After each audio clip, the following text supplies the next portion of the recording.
xibaar yu wér te wóor ca tàng ba abonnez-vous pour ngeen di mën di jot suñuy vidéo. dal leen ak jàmm seen chaîne bi di Buzz 221 HD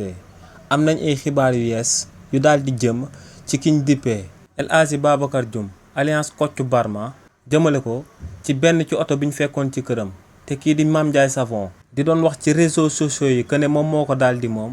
waaye tamit am nañ ay xibaar jëmale ko ci lu waa division spéciale bu cybercriminalité tegee woon loxo doomu kookee di Babacar Dioum alias Kocc Barma si li ni mel ginnaaw bu waa division spéciale bu cybercriminalité tegee woon loxo Babacar Dioum alias Kocc Barma ba noppi dañoo amaloon akub descente ci këram te ba ñuy amal descente boobee dañ faa fekkoon lu tolloog juróom-ñetti oto ci juróom-ñetti oto yooyee nag benn ci oto yi daal di nekk oto bi nga xam ne kii di Mame Ndiaye Savon te akub influenceur bu kenn dootu présenté ci réew mi di Sénégal da koo jëfandikoo woon ginnaaw bañ ko invité woon ci akub ngénte bi nga xam ne benn mbër mu siiw moom moo ko doon amal ci réewu Sénégal. si li ni mel nag kookee di Mame Ndiaye Savon ginnaaw ba mu jëfandikoo oto boobee ba noppi dafa génnoon daal di amal akub live daal di xamal sénégalais yi que ne moom oto boobee da koo daal di jëndee lu tolloog 22 millions de francs CFA.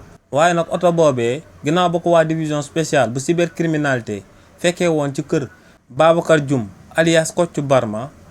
kookee di Mame Ndiaye Savon dafa génnaat daal di amaat beneen live daal di xamal sénégalais yi que ne en réalité moom musta moom oto boobee mais oto boobee musu koo jëndee 22 millions waaye daa amaloon li ni mel ngir daal di yokk buzz ci jëmmam kese. waaye tamit ba tey ci oto boobee nga xam ne waa division spéciale bu cybercriminalité dañ ko fekkoon ci kër Babacar Dioum alias Kocc Barma ginnaaw ba ko waa division spéciale bu cybercriminalité yóbboo seen locaux yi daa am akub nit bu daal di ñëw daal di signalé wu daal di wax que ne oto boobee moom ci wàllu boppam moom moo ko daal di moom. ba tey nag si xibaar yi nga xam ne moom lañ daal di mujjee jot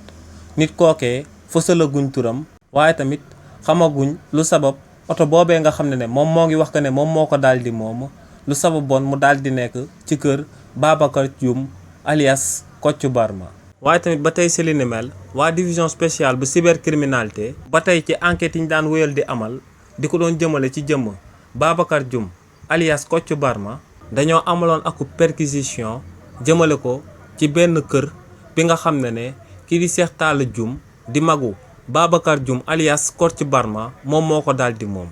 kër googee nag kookee nga xam ne moom moo di Cheikh Omar Dioum moom moo ko daal di moom ngandam kër la bu toll ci 1000 mètres carrés bu nekk ci ginnaaw casino Cap-Vert te ci biir kër googee ñu daal di fay fekk